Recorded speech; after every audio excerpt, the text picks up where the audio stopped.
Hello everyone, welcome to my channel. तो बिना किसी देरी के शुरू करते इस ड्रामा का हिंदी एक्सप्लेनेशन का एपिसोड 12।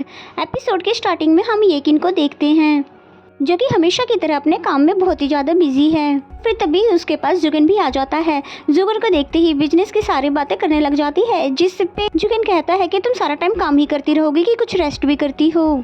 जिस पे येकिन ने कहा कि अगर मैं रेस्ट करने पे आ जाऊँ तो कंपनी के बाकी लोगों का क्या हाल होगा, और वैसे भी मुझे बिजी रूटीन की आदत हो चुकी है। और फिर तब जुगन ने पूछा कि तुमने स्केट गेम खेलना छोड़ दिया जो कि तुम यूनिवर्सिटी टाइम में खेला करती थी। जिस पे येकिन ने कहा कि मेरे बिजी लाइफ में स्पोर्ट के लिए तो टाइम ही नहीं है, और मुझे तो याद भी नहीं है कि आखिरी बार मैंने कब खेला था। जिस पे जुगन उसको और भी कॉल्स लेने नहीं देता, बल्कि उसका हाथ पकड़कर उसे सी साइड पर ले आता है और फिर कहता है कि मैं चाहता हूँ कि तुम अपने सारे काम भूल कर वही येकिन बन जाओ जो तुम यूनिवर्सिटी में हुआ करती थी। येकिन भी उसकी बात मान जाती है और फिर वैसा ही करती है और वाटर स्कैन करने के लिए तैयार हो जाती है।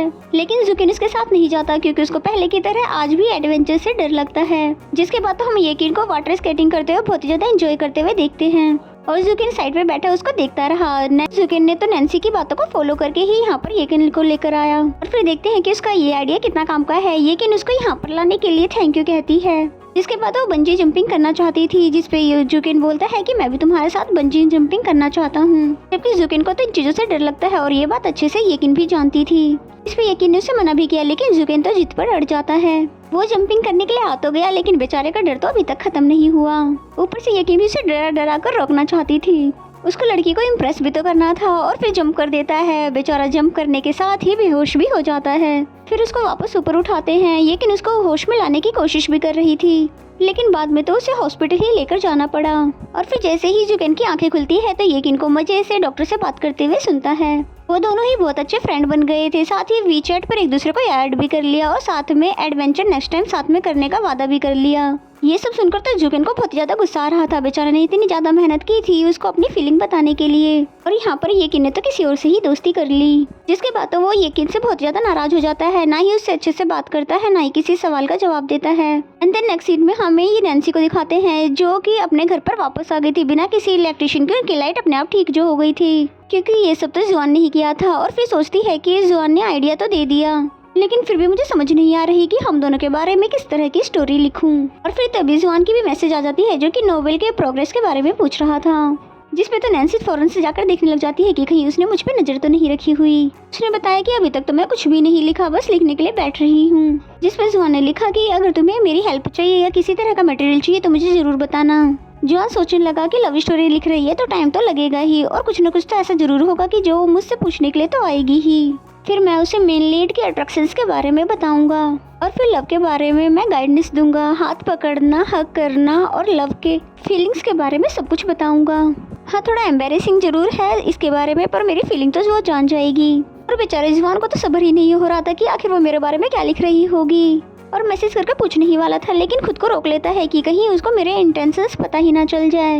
एंड देन नेक्स्ट मॉर्निंग जैसे ही वो दोनों ऑफिस जाते हैं तो चोरी छुप के वो उसके रूम में आ जाता है और फिर खुद से कहता है कि मैंने वादा किया था कि मैं नहीं पूछूंगा, लेकिन ये तो नहीं कहा था कि देखूंगा भी नहीं। और फिर मजे से बैठकर नोवेल को पढ़ने लगा, लेकिन बेचारे को क्या पता था कि उसने उसको हीरो बनाने की बजाय बल्कि डेविल ही बना दिया है। नैन्सी उसके लिए ब्रेकफास्ट लेकर आई, लेकिन जुआन उसको फेंकते हुए कहने लगा, हैवान के यंग मास्टर को ब्रेकफास्ट में इतनी कम डिशेस कौन देता है। और बेचारी नैन्सी कहने लगती है कि मेरे पास इतने से ही पैसे थे जो कि मैंने तुम पे सारे खर्च कर दिए। और तो उसने अपने नोवेल का नाम भी डिमोनी ड्राइवर का नाम दिया था। और ये सब पढ़ने के बाद तो बेचारे जुआन का दिल ही टूट गया कि मैं उसके लिए कैसी फीलिंग रखता हूँ और वो मेरे बारे में क्या सोचती है। और जुआन को तो इतना ज्यादा गुस्सा आ जाता है कि उसका दिल करता है कि उसका लैपटॉप ही उठा के फेंक दूं, लेकिन नहीं, नैन्सी तो उसकी प्यार है, इसीलिए उस पर गुस्सा करने के बजाय उसका हेल्प करने के डिसाइड कर लेता है। और फिर वो बैठकर नोवेल लिखने लगा कि एक दिन अचानक से वो टेलीपोर्ट होकर यहाँ पर आ गया और नैन्सी बहुत ज्यादा खुश थी क्योंकि वो उसको बहुत ही ज्यादा हैंडसम लग रहा था।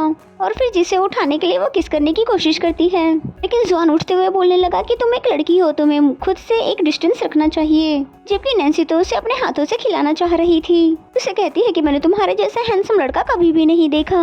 इस पे जुआन ने बोला कि लड़कियों को इतना ज्यादा फ्लर्टी नहीं होना चाहिए, वरना तो कोई भी उससे शादी नहीं करेगा। इसके बाद तो नैन्सी उससे चिपट ही जाती है और कहती है कि मैं तुमसे ही शादी करूंगी, वरना तो मैं किसी से भी शादी नहीं करूंगी, और अगर तुमने किसी और से शादी की तो मैं अपनी जान ले लूंगी। यंग मास्टर स्टोरी का हीरो है तो इतना ज्यादा जालिम भी तो नहीं होगा, वो इस लड़की को मरने तो नहीं देगा, इसलिए उसको हाँ कर देता है शादी करने के लिए। और फिर ये नोवेल नैन्सी को पढ़वा रहा था, जिसपे वो बोलती है कि कितना ज्यादा बकवास नोवेल लिखा है और तुमसे किसने कहा कि मैं तुमसे शादी करने के लिए मर रही हूँ। जिसपे जुआन ने बोला कि मैं तो बस तुम्हें बेसिक चीजें बता रहा हूँ, अगर तुम्हें नोवेल लिखना ही है तो इस तरह का लिखो ना। जिसके बाद नैन्सी टेडी बियर को पकड़ते हुए बोली कि मेरे माइंड में इसका जो इमेज होगा उसी तरह का तो लिखूंगी ना। और तुम्हें पता है इसने मुझे कितना ज्यादा डरा दिया था। मेरे ख्वाब में आके मेरी मॉम को किडनैप किया और मेरे घर में घुसकर ये मेरे बेड पर सो गया था। जिसपे जुआन ने बोला कि तुम अपने बारे में भूल गई क्या? जब मैं बेहोश था तो तुम किस तरह की डर्टी लैंग्वेज इस्तेमाल कर रही थी और मैंने तो तुम्हें कुछ भी नहीं कहा था। और फिर कहता है कि अगर मेरा बताया हुआ नोवेल नहीं लिखोगी तो तुम्हें फिर लिखने की जरूरत ही नहीं है। और फिर इस बात को लेकर इन दोनों के बीच में लड़ाई होने लग जाती है। जिसके बाद जुआन बोलता है कि तुमने किस तरह का नोवेल लिखा है, जरा मुझे दिखाओ तो सही। जिसपे तो नैन्सी सोचती है कि अगर इसने मेरा लिखा हुआ नोवेल देख लिया तो पक्का ये मुझे मार ही डालेगा और फिर उससे जान छुड़ाने के लिए भागने लग जाती है, ये कहते हुए कि मैंने अभी तक कुछ नहीं लिखा क्योंकि मैं बहुत ज्यादा बिजी थी। उसके जाने के बाद जुआन अकेले में सोचता है कि क्या मैं इतना ज्यादा डरावना दिखता हूँ कि वो मेरे बारे में ऐसा सोचती है। और फिर कहता है कि हाँ मैंने कहा था कि मैं तुम्हारी मॉम को किडनैप कर लूंगा, लेकिन मेरा मतलब वो तो नहीं था और मैं तो इतना ज्यादा हैंडसम हूँ कि मुझे देखते ही किसी भी लड़की को प्यार हो सकता है, तो फिर उसको क्यों नहीं हो सकता। एंड देन नेक्स्ट सीन में हमें सीसी को दिखाते हैं जो कि अपने बॉयफ्रेंड के साथ अर्जेंटली आ रही थी क्योंकि उसे जुआन ने मिलने के लिए बुलाया था। और फिर जुआन सीसी से पूछता है कि फर्स्ट इम्प्रेशन उसका नैन्सी के साथ अच्छा ना हो, लेकिन वो दिखने में हैंडसम है, तो क्या उस पे नैन्सी पे असर होगा। जिसपे सीसी ने बोला कि बिल्कुल भी नहीं, क्योंकि नैन्सी किसी का फेस देख के नहीं बल्कि उसके एक्शंस देखकर पसंद करती है। वो जुकिन से एक बार रोड पर मिली थी जहाँ पर उसने उसे टिश्यू उठाकर दे दिया था और तब से ही वो इसकी फैन गर्ल बन गई। जुआन उससे फिर से पूछने लगा कि अगर लड़का टैलेंटेड है और उसे दूसरे को बेवकूफ बनाना आता है तो क्या उसके लिए भी कोई चांस है। सीसी ने जिस पे भी मना कर दिया और उसने बताया कि उसको नोबेल की तरह लीड हीरो की तरह लड़के पसंद है, उस लड़के की तरह जो कि अपनी गर्लफ्रेंड को हमेशा प्रोटेक्ट करे, उसके साथ रहे और उसे खुश रखे। और साथ ही सीसी के भी बॉयफ्रेंड को अच्छा बॉयफ्रेंड बनने का टिप्स मिल गया और जुआन को भी उसकी बात समझ में आ गई।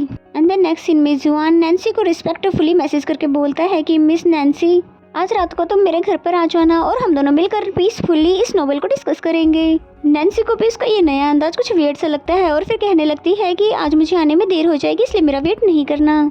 जिस पर जुआन ने बोला कि कोई बात नहीं, मैं तुम पे गुस्सा किए बिना ही तुम्हारा वेट कर सकता हूँ। नेक्स्ट में जुकिन को दिखाते हैं जो कि येकिन से मिलने के लिए इसके ऑफिस में आता है। जैसे ही वो अंदर आता है तो देखता है कि वही डॉक्टर अंदर बैठा हुआ है जिससे उसकी हॉस्पिटल में दोस्ती हुई थी। बेचारे जुकिन को तो बहुत ही ज्यादा बुरा लगता है और उसे लगता है कि अभी एक से जान तो छुड़ाई थी कि दूसरा मिल गया। और यहाँ तक कि येकिन ने उसके साथ एडवेंचर भी प्लान कर लिया, लेकिन जुकिन चाहकर भी उसे नहीं रोक सकता। फिर बाहर कैबिन में बैठकर इन पे चुपके से नजर रखने लगा। एंड देन येकिन को दिखाते हैं जो कि उसी डॉक्टर के साथ एडवेंचर पर आई हुई थी, जो कि काफी ब्रेवली उसे अचीव कर लिया था।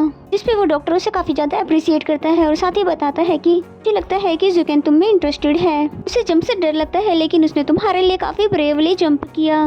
जिसपे येकिन ने कहा कि ऐसा बिल्कुल नहीं हो सकता क्योंकि हमने इतने साल साथ में गुजारे हैं, लेकिन वो काम के अलावा कोई और बात नहीं करता है। दूसरी बात तो ये है कि वो बहुत ही ज्यादा स्ट्रेट फॉरवर्ड है, अगर ऐसा कुछ होता तो जरूर मुझे बता देता। जिसपे वो डॉक्टर बोला कि लड़के कभी कभी अपनी फीलिंग छुपाने के लिए झूठ बोलते हैं, इसलिए वो जो कहता है उस पर फोकस रखना। नेक्स्ट सीन में हमें नैन्सी को दिखाते हैं जो कि जुआन के घर पर आती है और वो वहाँ पर बैठकर नोबेल कैरेक्टर की तरह बिहेव कर रहा था। नैन्सी भी उसे इस तरह देखकर हैरान हो जाती है और फिर जैसे ही लाइट ओपन करने वाली थी तभी जुआन ने उसे मना कर दिया। इसी सीन के साथ ये एपिसोड यहीं पे खत्म हो जाता है। तो मेरा एक्सप्लेनेशन अगर आपको अच्छा लगता है तो वीडियो को लाइक करें। तो मिलते हैं नेक्स्ट एपिसोड में।